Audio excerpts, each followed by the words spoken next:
Hello. അപ്പോൾ ദേച്ചപ്പൻ്റെ ഒപ്പം സ്കൂളിൽ പോകാനുള്ള ഒരുക്കാണ് ട്ടോ.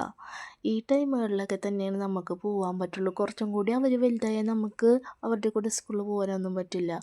എന്താണെന്ന് വെച്ചാൽ അവർ തനിയെ പോകും. പിന്നെ നമ്മളുടെ ആവശ്യമില്ല. പിന്നെ സ്കൂളുകാരും നമ്മളെ വിളിക്കില്ല. LKG UKGയിലൊക്കെ തന്നെ പേരൻസിന് ഇൻവിറ്റേഷനൊക്കെ ഉണ്ടാവുള്ളൂ കേട്ടോ. പിന്നെ ആദ്യം തന്നെ ഞാൻ മോയ്സ്ചറൈസറാട്ടോ തേച്ചത്. അത് കഴിഞ്ഞിട്ട് ഐബ്രോസ് ഫില്ല് ചെയ്ത് കൊടുത്തു. എൻ്റെ ഐബ്രോസ് തീരെ എന്താ പറയുക കുറവാണ് എനിക്ക്. അതുകൊണ്ട് നല്ലോണം ഒന്ന് കട്ടിയിൽ എഴുതി കൊടുത്തത്. പിന്നെ കണ്ണെഴുതി, അത് ഞാൻ കാജൽ കൊണ്ടാട്ടോ എഴുതിയത്. ഐലൈനറൊന്നും എനിക്ക് പറ്റില്ല. പിന്നെ പൊട്ടിട്ട് കൊടുത്തു. അത് കഴിഞ്ഞിട്ട് ഐ ഷാഡോ ഇട്ട് കൊടുത്തു. എപ്പോഴും വിചാരിക്കും ഞാൻ ഐ ഷാഡോ ഇടണമെന്ന് കണ്ണെഴുതണേക്ക് മുമ്പ്. പക്ഷെ അത് ഞാൻ മറന്നു പോകും. അത് കഴിഞ്ഞ് ലിപ് ലൈനർ ഇട്ടു, ലിപ്സ്റ്റിക്ക് ഇട്ടു.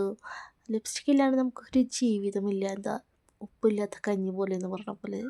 ലിപ്സ്റ്റിക്ക് എനിക്ക് ഭയങ്കര ഇഷ്ടമാണ്. എനിക്ക് ഒരു കോൺഫിഡൻസാണ് ലിപ്സ്റ്റിക്ക് ഇട്ടാൽ കേട്ടോ. പിന്നെ ആ കമ്മലിട്ടു, വളയിട്ടു. മുടി ഞാൻ അഴിച്ചിടണ്ട ചെയ്തത്, ഒന്നും ചെയ്തില്ല.